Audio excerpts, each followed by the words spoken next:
I'm Lisa Jameela, and I'm here today at Dorset Council asking them to be the 11th council to divest from Israel's genocide in Gaza. Hi, I'm Rob Ferguson. I'm Secretary of Dorset PSC, and we are going to call on the council to divest from companies that hold £173 million of investments in Dorset Council's pension fund, in companies like BAe Systems, who send the munitions and weapon systems that are being currently used to destroy residential blocks and hospitals and refuge shelters in Gaza as we speak. I have seen videos of a father carrying the limbs of his children in a plastic bag because they were blown to pieces by bombs dropped by BAe Systems. You are making money off it! You're making money off it! How can you live with yourselves? How can you live with yourselves for this? It's genocide! It's a living, actual genocide! They are ripping apart children limb from limb by manufacturing the weapons like the fighter jets and the machine guns that are used on the ground. Elbit Systems that manufactures white phosphorus and flesh-shaped missiles specifically designed to kill civilians, drones that target children. Elbit, which is the biggest Israeli arms company, they are making money developing weapons on an entire population. We're tired of companies here in the UK getting away with complicity in mass murder, ethnic cleansing, and a complete apartheid rule over Palestinians for their entire lives. All these weapon systems Dorset Council have investments in. They have to stop investing in genocide.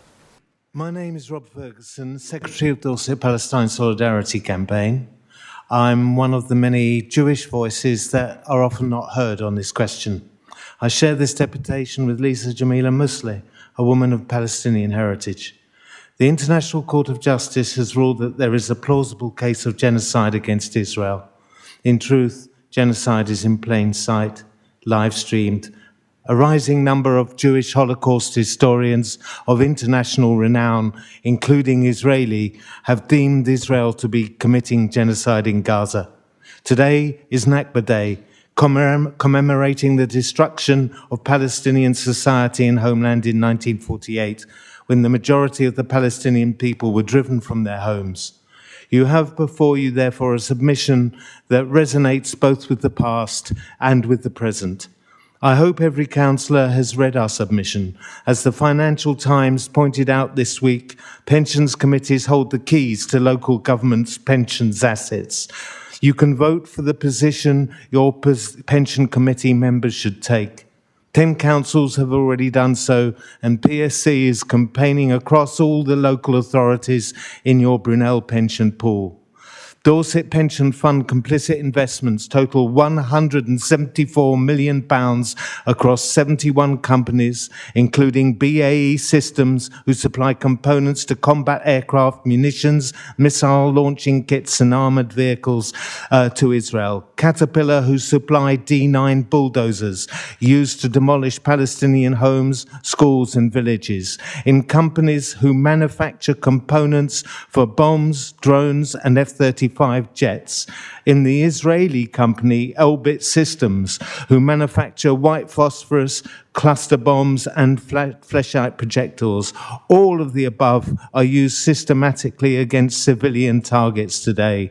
We are asking that Dorset Council and its representatives on the Pension Committee, 1, commit to divest its pension scheme fund from companies complicit in Israel's genocide in Gaza and violations of international law and human rights, including arms companies supplying Israel and those complicit in Israel's unlawful military occupation of Palestinian land, and to end procurement contracts with companies complicit in Israel's attacks, such as Barclays.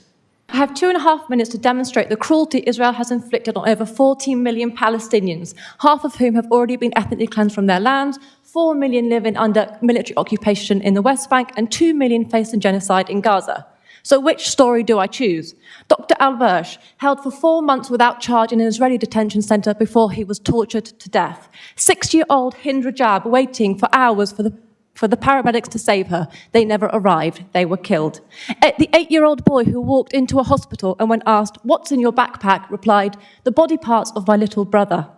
Maybe the 3 British aid workers, John, James, targeted one by Israeli drones. For Doctors Without Borders, their stance is clear. Gaza is a mass grave for Palestinians. The genocide in Gaza is a continuation of 77 years of ethnic cleansing of Palestinians, so I must go back.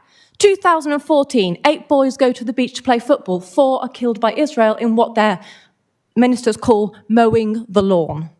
18 years of blockade blocking things such as books, toys and wedding dresses. How Euromed put it, the strategy of suffocation and isolation. Maybe my aunt, 12 years old in 1948, living with her family in the hills of Jerusalem in Enkarim, ethnically cleansed and never able to return. Maybe my own story, travelling with my white mum and my British passport to Palestine and Israel. I could go into Jerusalem where my father could not. Despite his British passport, his brown skin was enough to bar him. Maybe the fact that I was actually quite happy he wasn't there, as an Israeli soldier stands there screaming at my mother and another one films it, getting joy out of their humiliation. I have run out, and I knew I would because 2.5 minutes is not enough time to tell you about the persecution of Palestinians and the violence in Gaza today. So I will leave you with this. In the last 18 months, Israel has killed 61,000 people, 17,000 children. 90% of Gaza's population has been displaced more than once. 290,000 children are experiencing famine.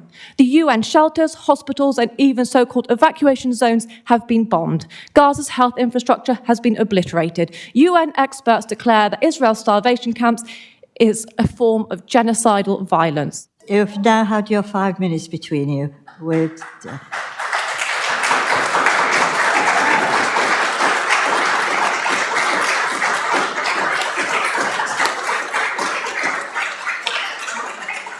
This is the Caterpillar D9 bulldozer, a key player in the Israeli Defense Forces. Beyond its civilian duties, which secret missions does the IDF require such a monster?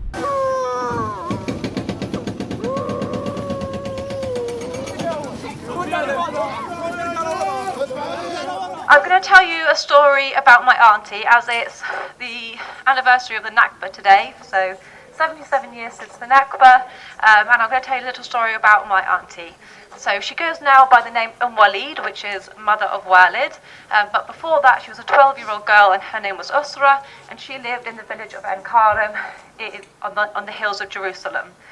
Usra was living with her parents and her younger brother and sister, and one night my grandfather went down to the village of Deir Yassin, and he came back and said, "We have to leave." When he got to the village, he'd seen that all the bodies were being laid out in the streets, as everyone there had been killed, and they had to leave by foot.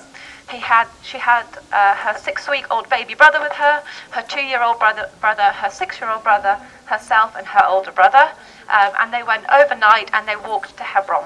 When they got to Hebron, they were shouting, "The gypsies have arrived, the gypsies have arrived, the gypsies have arrived," because they were so dirty. They were very fortunate because my grandfather had quite a bit of money on them, so they actually managed to get somewhere to stay. They stayed in the basement, and they were some of the few people that managed to find somewhere to stay, but most people did not have that privilege. She talks about her life getting much harder after that. So her young memories are very fond, but as she gets older, they become more difficult. Her mother soon died. They couldn't get a doctor because they had no money and no access to that. Her younger brother lost his eye. Again, they could not get a doctor. They couldn't afford those services.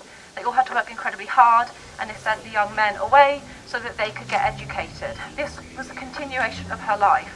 But the saddest thing of her life is what she told me, which many people don't realise or maybe think about, is the saddest thing of her life is that she had to send her 4 sons away to America. In her words it is, "There is no escaping occupation." So that was the only thing that she could do for them, and that is her greatest sadness.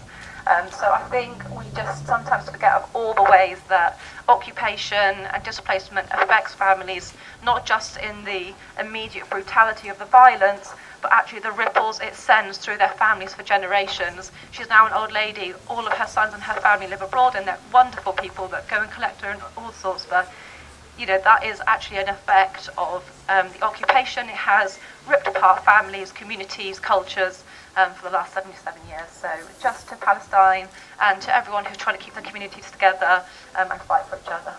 Thank you for taking the time to speak to the Council today on what is clearly an important and very emotive subject. I'm sure all members of the Council deplore the loss of life resulting from the conflict and all the other many conflicts around the world that are going on today. Dorset Council has delegated its responsibilities as a local government pension scheme administrating authority to a pension fund, committee, in common with most other local authorities in this country. You raise very valid concerns that the Pension Fund Committee will need to consider when it next meets on the 24th of June. The primary duty owed by the committee to our scheme members and their employers is to ensure that their contributions to the pension fund are invested appropriately and invested wisely. Our objective is to make sure that pensions are covered properly and invested appropriately. Every pound we choose to invest is a pound less somewhere else. The committee can, however, make decisions for non-financial reasons if we are satisfied that two conditions are met. One, that there is no risk of significant financial detriment to the pension fund, and two, that it would have the support of the majority of members contributors towards the pension fund. We also have to consider the practicalities of implementing any decisions that we make. So this matter will be considered at our next Pension Fund Committee meeting on the 24th of June, and hope to see you there.